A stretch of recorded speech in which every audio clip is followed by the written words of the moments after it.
देखेंगे समांतर श्रेणी। तो समझना आप बात को, तीन प्रकार की श्रेणियाँ होती है। समांतर श्रेणी एक होती है ज्योमेट्रिक यानी कि ज्यामितीय श्रेणी, अर्थात जिसको बोलते हैं हम गुणोत्तर गुणोत्तर श्रेणी। एक होती है हरात्मक श्रेणी। ये तीन प्रकार की क्या होती है श्रेणियाँ। इसको हम बोलते हैं एपी, इसको हम बोलते हैं जीपी, इसको हम बोलते हैं एचपी, अर्थात अरिथमेटिक प्रोग्रेशन, जियोमेट्रिक प्रोग्रेशन और हार्मोनिक प्रोग्रेशन। तो ये जो दो श्रेणियां हैं वो आपके अभी काम की नहीं है। सिर्फ और सिर्फ हम कौन सी श्रेणी को देखेंगे, समांतर श्रेणी को देखने वाले हैं। तो इन समांतर श्रेणी में होता क्या है, जब ये दो काम की नहीं है तो हमको इससे पढ़ने से कोई लाभ भी नहीं है। तो हम देखेंगे समांतर श्रेणी। तो समांतर श्रेणी को मैं लिख दे रहा हूँ। पहले तो 2, 4, 6, 8, 10, 12 मान के चलते हैं कि ये एक श्रेणी है। तो यहाँ मुझे बताओ आप कि ये है पहला पद, ये है आखिरी पद, और इसमें पद कितने हैं, 1, 2, 3, 4, 5, 6, तो 6 पद है। तो सबसे पहले तो मैं बोलूँगा कुल पद। सबसे पहले तो इनकी क्या सीखो आप, शब्दावली को सीखो, उसके बाद हम फॉर्मूले पे चलेंगे, फिर क्वेश्चन पे चलेंगे। तो कुल पद को हम डिनोट किससे करते हैं, एन से। किससे डिनोट करते हैं, एन से। अर्थात मैं बोल दूं कि 1, 2, 3, 4, 5, 6 इस श्रेणी में कितने पद हैं, 6। तो एन की वैल्यू कितनी हो जाएगी, 6 हो जाएगी। पद हैं, ठीक है ना, 6 पद। अब आप देख लो कि हम बोलेंगे, एक होता है प्रथम पद, बेसिक सीखेंगे हम। क्या सीखेंगे, बिल्कुल बेसिक, प्रथम पद। और प्रथम पद को हम बोलते हैं ए। तो यहाँ पर प्रथम पद क्या हो गया, 2। क्या हो गया, 2। अब अंतिम पद होता है, क्या होता है, अंतिम पद। तो अंतिम पद को किससे डिनोट करते हैं, हम बोलेंगे एक ही, मतलब कि एक ही nth टर्म, अर्थात एक कितनी बार, मतलब कि एक की कौन सी टर्म है, 1, 2, 3, 4, 5, 6, यानी कि ये एक ही कितनी पद है, छठी पद है। कौन सी है, छठी। तो अगर मैं यहाँ पर एक ही छठी लगा दूंगा मैं, तो क्या हो जाएगा, यहाँ पर एक ही 6 पद है। अगर यहाँ बोल दूंगा मैं यहाँ पर 20, तो कितने पद है यहाँ पर, 20। और यहाँ पर अगर मैं बोल दूंगा कि एक ही 30 है, तो कितने पद है यहाँ पर, 30 है। तो ये पद को बताता है, ठीक है ना। तो यहाँ पर अंतिम पद क्या हो जाएगा, यहाँ पर अंतिम पद 1, 2, 3, 4, 5, 6 पद है, लेकिन अंतिम पद का मान क्या है, अंतिम पद का मान है 12। कितना है, 12। और जो कि आपको दिया रहेगा क्वेश्चन में। तो अभी हम शब्दावली देख रहे हैं, एक ही nth टर्म कहते हैं हम, कि एक ही nth टर्म कौन सी है, 12। तो ये हम आगे देखते हैं। और क्या होता है, और होता है सर्वांतर। क्या होता है, सर्वांतर का मतलब होता है डिफरेंस, सब में समान डिफरेंस होता है। तो उसको कहते, देखो इसमें कितना अंतर है, 2 का, तो इसको तो कह देंगे अंतर। लेकिन अगर 2 का ही अंतर अगले में भी है, अगले में भी है, अगले में भी है, अगले में भी है, सभी में अगर समान अंतर तो उसको कहेंगे सर्वांतर। और सर्वांतर को डी से रिप्रेजेंट करते हैं, अर्थात डिफरेंस। इनमें सर्वांतर कितना है, 2 है। तो यहाँ की सारी वैल्यू हमने निकाल ली है, अर्थात कुल पद को क्या कहेंगे, एन। प्रथम पद को क्या कहेंगे, ए। अंतिम पद को क्या कहेंगे, एक ही nth टर्म। और सर्वांतर यानी कि डिफरेंस, तो यानी कि डिफरेंस, इनका अंतर, एक ही nth टर्म, अर्थात ये 2 की कौन सी टर्म है, छठी टर्म है, क्योंकि 2 × 6 कर दूंगा, कितने आ जाएंगे, 12 आ जाएंगे ना। तो ये कि 2 की कितनी टर्म है, छठी टर्म है, यानी कि कुल पद यहाँ पर n 6 बताया, तो कुल पद को तो रिप्रेजेंट करता है n। तो कुल पद के लिए n बोलेंगे, और प्रथम पद के लिए क्या बताएंगे, एक ही वैल्यू को बताएंगे। और सभी पद को किससे डिनोट करेंगे, एक ही nth टर्म से, अर्थात आखिरी वाली टर्म जो होगी ना, ये 12 कौन सी होगी, एक ही nth टर्म होगी। और सर्वांतर अर्थात अंतर, अर्थात डिफरेंस किससे डिनोट करेंगे, डी से। अब जैसे कि हम बात कर लेते हैं इस पे फॉर्मूला, इस पे फॉर्मूला देख लेते हैं, इस पे फॉर्मूला क्या होता है। यहाँ पर होता है ए की nth टर्म बराबर ए प्लस n माइनस 1 और इनटू में डी, ये फॉर्मूला होता है। ये किसका फॉर्मूला होता है? ये होता है समांतर श्रेणी का फॉर्मूला। किसका? समांतर श्रेणी का फॉर्मूला होता है, अर्थात एपी का फॉर्मूला होता है। ये क्या होता है? एपी का फॉर्मूला। एपी का फॉर्मूला क्या होता है? ए की nth टर्म बराबर क्या होगा?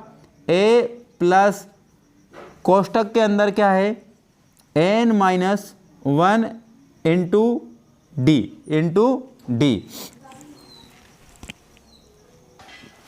अब इसी क्वेश्चन के माध्यम से हम समझते हैं। सबसे पहले तो हम देख लेते हैं, ये फॉर्मूले को हमने जनरेट तो कर लिया। ए की nth टर्म बताता है, तो देखो आप ए की nth टर्म अर्थात ए की nth टर्म 1 2 3 4 5 6, तो ए की nth टर्म अर्थात कि छठी टर्म कौन सी है? तो हम बोलेंगे ए की छठी टर्म बराबर क्या है? 12। ए की छठी टर्म क्या है? 12। तो ये फॉर्मूला 12 देता है या नहीं देता है देख लेते हैं। ए बराबर प्रथम पद मतलब कि 2 प्लस में एन बराबर कितने पद है? 1 2 3 4 5 6, तो एन की वैल्यू रख दी मैंने 6 माइनस 1 और इनटू में डी मतलब क्या होगा? अंतर। तो 2 में अंतर 4 और 2 में अंतर कितने का? 2। तो देखो अंतर निकालने के लिए क्या करेंगे हम?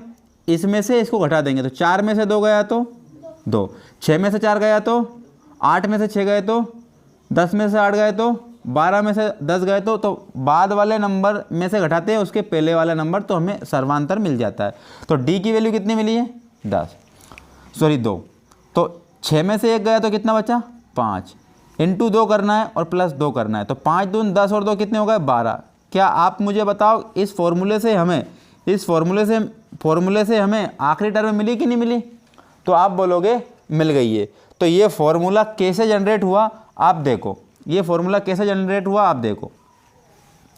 सबसे पहले हम देखेंगे, इस फॉर्मूले को तो लिख लिया होगा आपने, या फिर आप ज़्यादा बेसिक के अंदर नहीं जाना चाहते हो तो डायरेक्ट एक काम करते हैं, हम क्वेश्चन की ओर चलते हैं। क्या करते हैं? क्वेश्चन की ओर चलते हैं।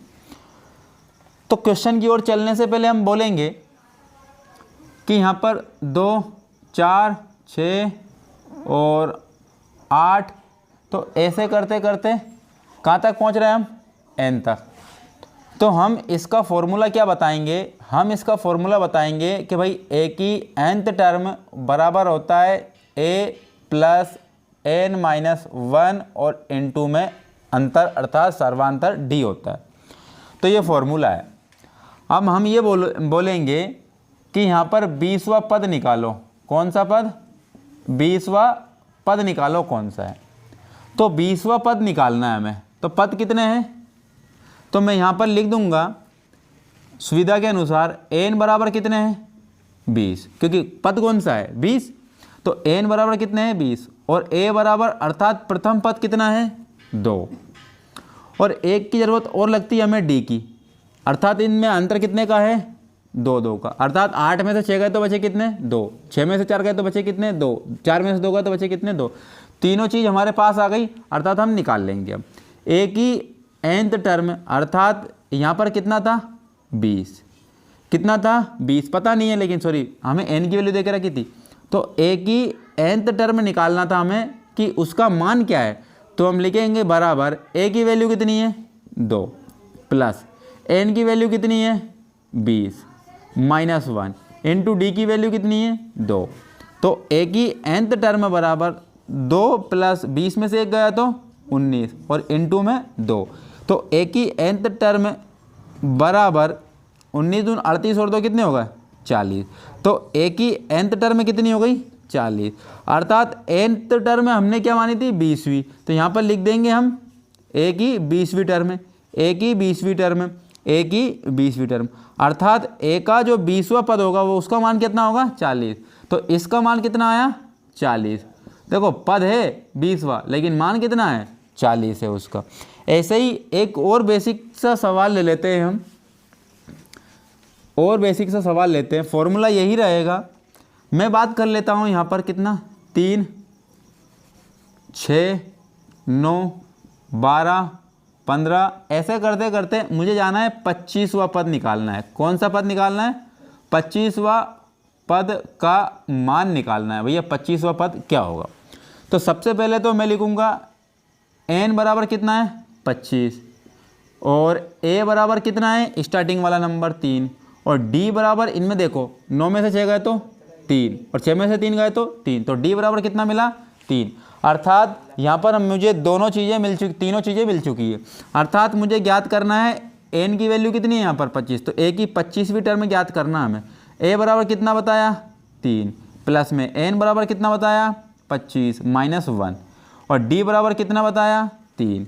तो a की 25वीं टर्म का मान बताना है, तो 3 प्लस 25 में से 1 गया तो कितने हो गए? 24 इंटू 3। a की 25वीं पद की वैल्यू बताना है, तो 3 प्लस 24 ये कितने हो गए? 72। a की 25वीं टर्म का क्या बताना है? वैल्यू। तो 72 और 3 कितने हो गए? 75। तो हमें मिल गया भैया a की 25वीं टर्म का मान क्या है? हम लिखेंगे 25वां पद का मान 75 होगा।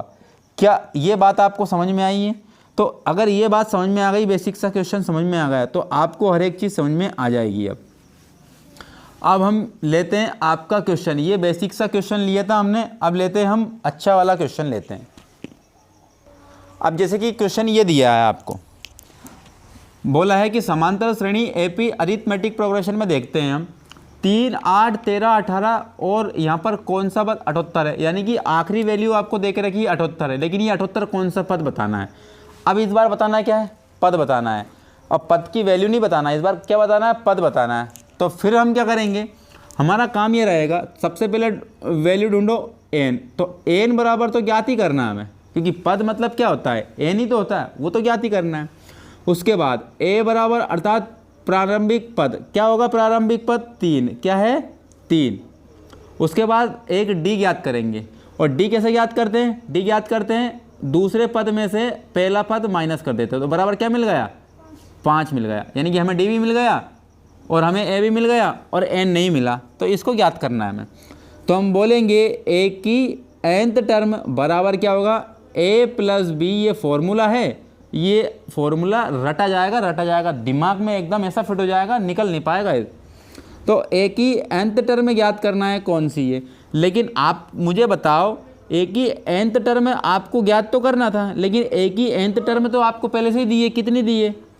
78 दी है। तो हम इसका मान क्या रखेंगे? 78। और a की वैल्यू कितनी दी है? 3, प्लस में यहाँ पर क्या करेंगे? अब d का इंटू कर देंगे। अब d का इंटू बाद में करेंगे, d की वैल्यू रख देते हैं पहले। तो क्या आया? n-1, और d कितना है हमारे पास? 5। कितना है? 5।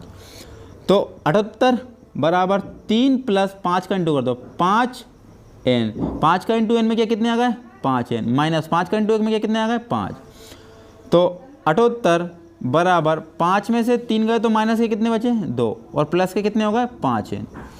अब 78 और ये माइनस का इधर आया तो कितना हो जाएगा? प्लस का हो जाएगा। प्लस बराबर कितना आएगा? 5n।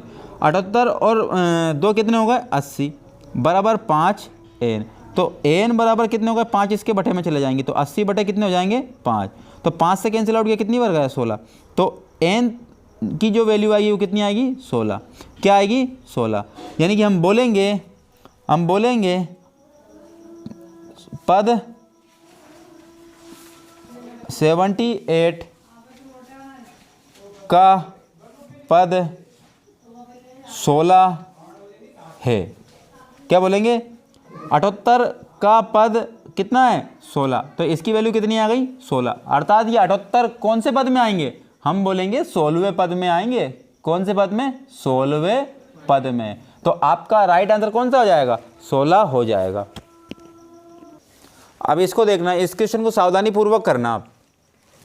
अब इस क्वेश्चन में देखने वाले हैं हम कि n निकालेंगे, और बोला गया 21, 18, 15 कौन सा पद -81 है, तो पद निकालना है। अर्थात n की तो वैल्यू हमें निकालना ही है। और a बराबर प्रथम पद कितना है? 21, और d बराबर हम निकालते हैं कि दूसरे पद में से पहला पद माइनस कर देते हैं। तो 18 माइनस क्या हुआ? 21, अर्थात कितना बचा? माइनस का 3 है। तो d बराबर कितना आया? माइनस का 3 आया। अब हम फॉर्मूले में पुट करते हैं, अर्थात ए की nth टर्म बराबर a प्लस n माइनस 1 और इनटू में d, ये फॉर्मूला है, सूत्र है ये, ठीक है ना। क्या है सूत्र? ए की nth टर्म की वैल्यू कितनी है? माइनस के 81 बराबर ए की वैल्यू कितनी है? 21 प्लस में n का तो पता नहीं है -1 और d की वैल्यू कितनी है? -3 है। तो -81 बराबर 21 प्लस में -3 का इंटू n में किया तो कितने होगा? -n होगा। क्या होगा? -3n हो गया। बस 3 का इंटू किया n में तो 3n हो गया, लेकिन माइनस का इंटू प्लस में होगा तो क्या हो जाएगा? माइनस हो जाएगा। अब माइनस का इंटू माइनस में होगा तो क्या होगा? प्लस, और 3 एकम 3 हो गया। अब देखो -81 बराबर, अब 21 और 3 कितने हो गए? 24 हो गए, और माइनस के कितने हो गए? 3n। अब बराबर के इधर लेके आए हम 3n को, तो प्लस का 3n हो गया बराबर 24 पहले से ही था। अब 81 माइनस के उधर लेके जाएंगे बराबर के, तो प्लस के कितने हो जाएंगे? 81 हो जाएंगे। तो 3n बराबर 81 और 24 कितने हो गए? 105। कितने हो गए? 105 हो गए। तो n बराबर 105 बटे में 3 से कैंसिल आउट किया, कितना आया? 35। तो n बराबर 35 आपका राइट आंसर हो जाएगा। क्या हो जाएगा? तो -21 की वैल्यू 35वां पद है। कौन सा पद है? 35वां पद है। -81 की वैल्यू कौन सा पद है? 35, या फिर 35वें पद की वैल्यू क्या है? -81। तो 35वें पद की वैल्यू कितनी है? 81। या फिर 81 का कौन सा पद है? 35वां पद है, लेकिन 81 कौन सा है? माइनस का 81, अर्थात 81। तो आपका राइट आंसर क्या हो गया? 35 हो गया। तो ये क्वेश्चन बोल रहा है कि 10 और 250 के बीच में 4 के कितने गुणज है, ये बताना है। अर्थात हमें वैल्यू बताना है कितने टर्म ऐसे हैं जो कि 4 से विभाजित हो जाते हैं। तो सबसे पहले तो हम बात कर लेते हैं कि प्रारंभ कहाँ से होता है। 10 से बड़ी संख्या लेना है, तो 4 का पहाड़ा पढ़ो, 4 एकम 4, 4 दूना 8, 4 तिया 12। 10 से बड़ी हमें संख्या मिल गई, पहली कौन सी है? 12। और 12 में 4 प्लस के कितने होगा? 16। और 16 में 4 प्लस के कितने होगा? 20। तो ऐसे करते करते हम आखिरी जो टर्म बनेगी वो बनेगी 4 का भाग दे लो इसमें, तो 4 छंगे 24, अर्थात 4 का भाग दिया तो आखिरी टर्म कौन सी है जो कि इससे डिवाइड हो रही होगी। तो हम देख लेंगे कौन सी हो रही होगी। तो 4 छंगे 24, बचे कितने? 4 दूना, अर्थात 62वीं टर्म जो होगी 4 से डिवाइड होगी, अर्थात 4 से इंटू कर दो तो कितना होगा? 4 दूना 8 और 6 चौके 24, अर्थात बोल के चल रहे हैं हम कि 248 जो होगा आखिरी का वो 4 से डिवाइड होगा। किससे डिवाइड होगा? 4 से डिवाइड होगा। अर्थात अंतिम जो पद होगा वो कौन सा होगा? अंतिम जो पद की वैल्यू है वो कितनी है? 248। और प्रारंभिक पद की वैल्यू कितनी है? 12। ये बोल रहा था कि 10 और 250 के बीच में बताना है कि 4 से कितने विभाजित होते हैं। तो पहला स्टार्टिंग टर्म में हमें मिल गया 12, और 12 में प्लस किए 4 16, और 16 में प्लस किए 4 20 होगा। तो ऐसे चलते चलते चलते आखिरी जो हमें मिलेगा 4 से विभाजित होने वाला 250 से कम वाला वो 248 मिलेगा। क्या मिलेगा? 248 मिलेगा। तो हमें ये पता चल चुका है कि भैया ए की वैल्यू कितनी है, सबसे पहले तो 12, और डी की वैल्यू कितनी है? दूसरे पद में से पहला पद घटाना, अर्थात 16 माइनस 12 बराबर कितने आ गए? 4। पहले ही बोल के रखा था 4 का गुणन। अब हमें एक चीज़ और ज्ञात करनी है, n, और n तो ज्ञात ही करना है हमें, n तो ज्ञात ही करना है। तो सबसे पहले लिखेंगे a की nth टर्म बराबर a प्लस फॉर्मूला लिख रहे हैं हम ये वाला, ये ध्यान रखना है इस बात का। तो a की nth टर्म की वैल्यू कितनी है? 248। आखिरी पद की वैल्यू कितनी है? 248। तो हमने लिख दिया 248, क्योंकि हमें तो n ज्ञात करना है। बराबर a की वैल्यू कितनी हो गई? 12, प्लस में n की वैल्यू तो हमें ज्ञात ही करना है -1 इंटू डी की वैल्यू कितनी है? 4। तो यहाँ पे 248, अरे ये क्या कर दिया, ये 0 एक्स्ट्रा में लग गई। 248 बराबर 12 प्लस में 4 का इंटू कर दो n में, तो 4 का इंटू n में किया 4n आया, माइनस 4 का इंटू 1 में किया कितने आया? 4 आया। तो 248 बराबर 12 में से 4 गए तो बचे कितने? 8, प्लस में 4n। अब 248 माइनस बराबर किधर आएगा, तो 8 माइनस का हो जाएगा बराबर 4n बचा। तो 248 में से जब 8 जाएंगे तो बचेगी वैल्यू कितनी, 240 बचेगी बराबर 4n। तो n बराबर 240 के बटे में क्या आ जाएगा, 4 आ जाएगा। तो ये 4 कहाँ पहुँच जाएगा, इसके बटे में पहुँच जाएगा। तो 4 छंगे 24 यानी कि 60, यानी कि जो n टर्म मिली है हमें क्या मिली है, 60। यानी कि जो पद मिला हमें nवा पद कौन सा है, 60, और 60वें पद की वैल्यू कितनी है, 248। तो आपका राइट आंसर कितना हो जाएगा, 60 हो जाएगा। अब ये क्वेश्चन देखो, इस क्वेश्चन को करते हैं। क्या दिया है, एपी दिया है, प्रथम और अंतिम पद दिए हैं। तो प्रथम पद दिया है 17 और अंतिम पद दिया है 350। तो सबसे पहले तो हम बोल लेते हैं कि प्रथम पद को क्या बोलेंगे, ए बोलेंगे। क्या बोलेंगे, ए। और प्रथम पद कितना बताया, 17। और अंतिम पद को बोलेंगे, अंतिम को इंग्लिश में बोलते हैं लास्ट। क्या बोलेंगे, लास्ट। तो लास्ट का स्टार्टिंग का वर्ड ले लिया एल। तो अंतिम पद कितना है, 350। 350। तो हम इसको लिखेंगे प्रथम पद, प्रथम पद। इसको लिखेंगे अंतिम पद, अंतिम पद। और हमें ज़रूरत है डी की, किसकी, डी की। तो यहाँ पर आप मुझे बताओ सर्वांतर कितना है, 9 है। कितना है, 9 है। तो डी कितना है, 9। यानी कि हमें क्या निकालना है, पद निकालना है। क्या निकालना है, पद। अर्थात n बराबर क्वेश्चन मार्क और क्या निकालना है, योग निकालना है। अर्थात हमें निकालना है योग, अर्थात इस सम भी निकालना है। क्या निकालना है, सम। तो सम बराबर क्वेश्चन मार्क। तो इसको कहेंगे, क्या कहेंगे, योग। योग को हम इंग्लिश में कहते हैं सम। सम का स्टार्टिंग का वर्ड ले लिया एस। और यहाँ पर नंबर कितने हैं, अर्थात पद कितने हैं, तो पद को इंग्लिश में कहते हैं नंबर। तो नंबर का स्टार्टिंग वर्ड ले लिया एन। तो एन बराबर भी क्या होगा, पद होगा। ठीक है ना, इन दोनों को निकालना है। तो बात समझो, पहले हम एन निकालते हैं। तो एन निकालते हैं तो एन का फॉर्मूला क्या है, ए की nth टर्म बराबर ए प्लस में n-1 इंटू डी, ये फॉर्मूला है। तो ए की nth टर्म अर्थात आखिरी का जो पद की जो वैल्यू है वो कितनी बताई गई है, 350। देखो ध्यान रखना आप बात को कि या आखिरी पद को आप एल भी बोल सकते हो और आखिरी पद को या तो फिर एल की जगह पर ए की nth टर्म भी बोल सकते हो। लास्ट पद को एल भी बोल सकते हो, लास्ट पद को ए की nth टर्म भी बोल सकते हो। देखो आप, तो ए की nth टर्म अर्थात आखिरी जो टर्म है वो कितनी है, 350 बराबर ए कितना है, 17। और एन तो हमें ज्ञात ही करना है अभी तो। और सर्वांतर अर्थात डी कितना है, 9। कितना है, 9। देखो आप 350 बराबर यहाँ पर प्लस है, क्या है, प्लस। तो 17 प्लस एन पता नहीं है कितना है, लेकिन 9 का इंटू कर दो तो कितना हो गया, 9n माइनस 9 का इंटू 1 में क्या, 9 हो गया। अब देखो 350 बराबर 17 में से 9 गए तो बचे कितने, 17 में से 9 जाएंगे तो 8 बचेंगे प्लस के 9n।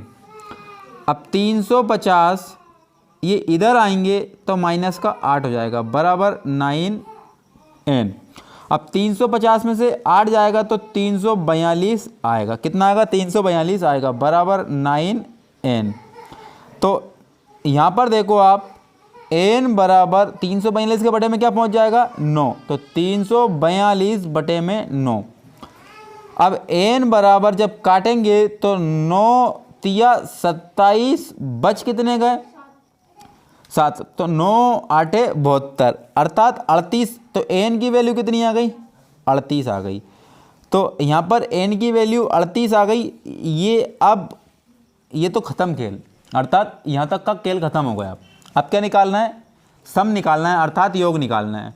तो योग निकालने के लिए क्या करना पड़ेगा, योग निकालने के लिए हमें करना पड़ेगा ये नंबर। अब योग निकाल रहे हैं हम, क्या निकाल रहा है, योग अर्थात सम निकाल रहा है। तो इसकी वैल्यू क्या होगी, इसकी वैल्यू होगी प्रारंभिक पद अर्थात ए और आखिरी पद अर्थात एल, और इसमें गुणा कर दो किसका, n/2 का, n/2 का। तो जब सम निकालोगे आप तो a की वैल्यू कितनी है, 17। ये फॉर्मूला है भैया किसका, योग का। किसका है, योग का फॉर्मूला है ये, कि भाई इन नंबरों के योग कितने होंगे, तो ये है फॉर्मूला उसका। तो a की वैल्यू 17 है, प्लस में l की वैल्यू कितनी है, 350, और इनटू में n की वैल्यू अभी हमने निकाली कितनी आई, 38 बटे में 2। तो निकालेंगे सम 17 और 350 367 होगा। इनटू में अब इसको कैंसिल आउट करेंगे कितने आएंगे, 19। तो इनटू कर दोगे कितना आ जाएगा, 19। तो सम, तो 19 का हम क्या करेंगे यहाँ पर, इनटू कर देंगे। तो 19 का जब 19 साथ कितने होते हैं, 133, बच कितने का, 13। 19 शंकी 114, 114 में 13 प्लस कर देंगे तो 127, बच गया कितने, 12। 19 या 57, और 12 जब 57 में करोगे तो 8 तो कितने हो जाएंगे, 69। तो आपका ये जो सम हो जाएगा अर्थात योग, तो योग क्या हो जाएगा आपका 6973, और ये आपका राइट आंसर हो जाएगा। अब देखो ये क्वेश्चन देखो आप, उस एपी के प्रथम 22 पदों का योग ज्ञात करना है। क्या ज्ञात करना है, योग। कितने पदों का, 22 पदों का ज्ञात कीजिए, जिसमें डी अर्थात सर्वांतर 7 दिया है और 22वां पद 149 दिया, अर्थात हमें 22वां पद दिया है, अर्थात मैं बोल सकता हूं कि ए बराबर क्वेश्चन मार्क नहीं पता प्रथम पद। दूसरा डी बराबर पहले से ही दे के रखा कितना, 7, अर्थात 22वां पद अर्थात एन बराबर कितना दिया है आपको, 149। 22वां पद अर्थात अंतिम पद अर्थात एन बराबर कितना दे दिया, 149। तो सबसे पहले तो फॉर्मूला लगा लेते हैं, ए की nth टर्म बराबर a प्लस n-1 इंटू में d अर्थात सर्वांतर। ए की nth टर्म दी है आपको, आखिरी की कौन सी, 149 दी है, बराबर। अब a आपको दिया ही नहीं है, प्लस n बराबर कितना दिया है आपको, n बराबर a की जो यहाँ लिखना पड़ेगा हमें, a की nth टर्म कितनी दी है, 149 दी है, और यहाँ पर n बराबर कितना दिया है, 22 पद दिए, कितने दिए, 22 दिए।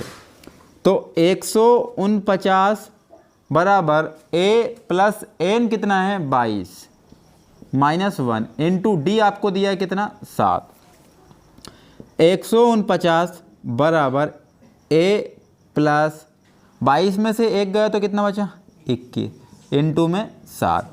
149 बराबर a प्लस 21 का इंटू करेंगे तो 147 होगा। कितना होगा, 147 होगा। तो 149 ये बराबर किधर आएगा, तो माइनस 147 बराबर क्या आ गया, a आ गया। तो a बराबर कितना आ गया, 2। तो हमें a की वैल्यू भी मिल गई है कितनी, 2। अब हमें ज्ञात करना है क्या, तो पदों का योग ज्ञात कीजिए, जिसमें पदों का योग ज्ञात करना है। तो पदों का योग, अब a की वैल्यू कितनी आ गई है, 2 आ गई है। तो आप समझो बात को, सम ऑफ नंबर भैया कितने पदों का योग ज्ञात कर रहे हैं हम, तो कितने पदों का योग ज्ञात कर रहे हैं, बराबर n लगाओ या मत लगाओ आपकी मर्जी है, लेकिन n लगा लो कोई दिक्कत नहीं है। तो आपको मैंने बताया था a प्लस में l और इनटू में क्या, n बटे में 2, ये फॉर्मूला था। देखो मैं फिर बोल रहा हूँ, l बराबर क्या होता है, आखिरी पद होता है। तो इस 149 को हम a की nth टर्म भी बोल सकते हैं और इसको l भी बोल सकते हैं, क्योंकि आखिरी पद यही है, a की nth टर्म यही है और आखिरी पद भी है, अर्थात लास्ट पद भी यही है। तो इसको a की nth टर्म भी बोल सकते हो या फिर लास्ट टर्म भी बोल सकते हो। तो आप देखो ध्यानपूर्वक यहाँ पर सम ऑफ नंबर देखते हैं यहाँ पर। तो सम ऑफ नंबर, तो नंबर कितने हैं, 22 बराबर, अब ये 22 लगाओ या मत लगाओ वो आपकी इच्छा। ए कितना दिया है, अब तो पता चल चुका, a 2 दिया है हमें, और प्लस में आखिरी जो आखिरी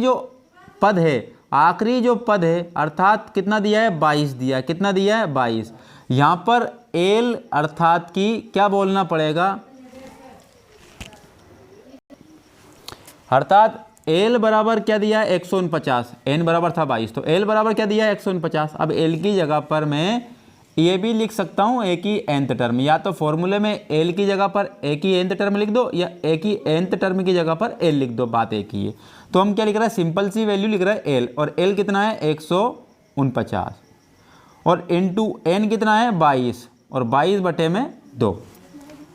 तो सम ऑफ ये 22 लिखो या मत लिखो आपकी इच्छा है, लेकिन लिख दो, कोई दिक्कत वाली बात नहीं। तो ये दोनों करेंगे तो कितने हो गए 151, इनटू में 2 से कैंसिल आउट करोगे कितना आ गया 11। तो सम ऑफ 22वीं टर्म का योग 22 टर्म का योग, तो 11 का इंटू जब इसमें करोगे तो कितना आएगा 1651 आ जाएगा। कितना आ जाएगा 1661 आएगा, सॉरी 51 नहीं 61। तो कर लेते हैं भैया, 11 एकम 11 बच गया 1, 11 5 55 और 1 कितने होगा 56 के 6 बच गया कितने 5, 11 एकम 11 और 5 कितने हो गए 16। तो 1661 इसका क्या हो जाएगा राइट आंसर हो जाएगा, क्योंकि आपसे पूछा क्या था योग पूछा था, तो राइट आंसर कितना है 1661 हो जाएंगे। अब देखो इस क्वेश्चन को देखो, ऐसे प्रथम 40 धन पूर्णांकों का योग ज्ञात कीजिए जो 6 से विभाज्य है।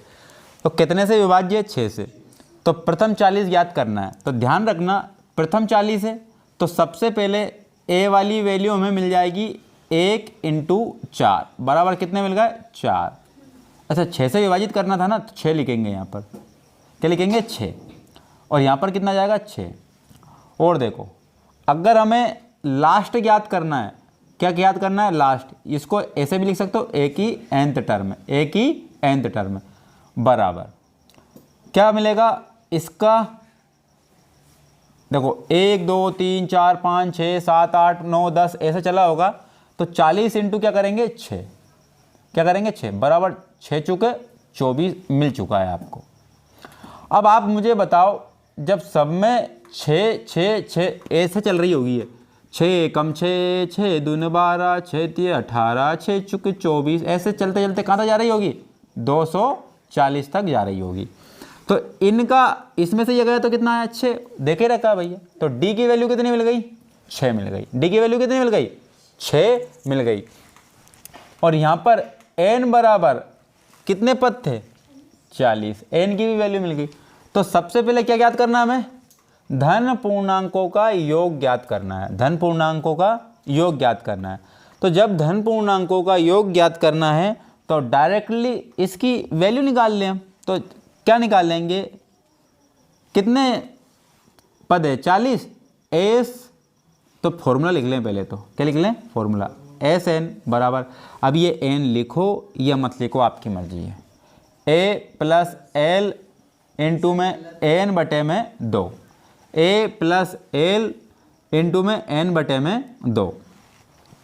अब सम ऑफ नंबर ज्ञात करना है, मतलब सम नंबरों का सम ज्ञात करना है। ए की वैल्यू कितनी है 6 प्लस एल की वैल्यू कितनी है 240 इनटू में एन की वैल्यू कितनी है 40 बटे में 2। एस बराबर कितने हो गए 246 इनटू में कितने हो गए 20, तो 20 से गुणा कर दिया।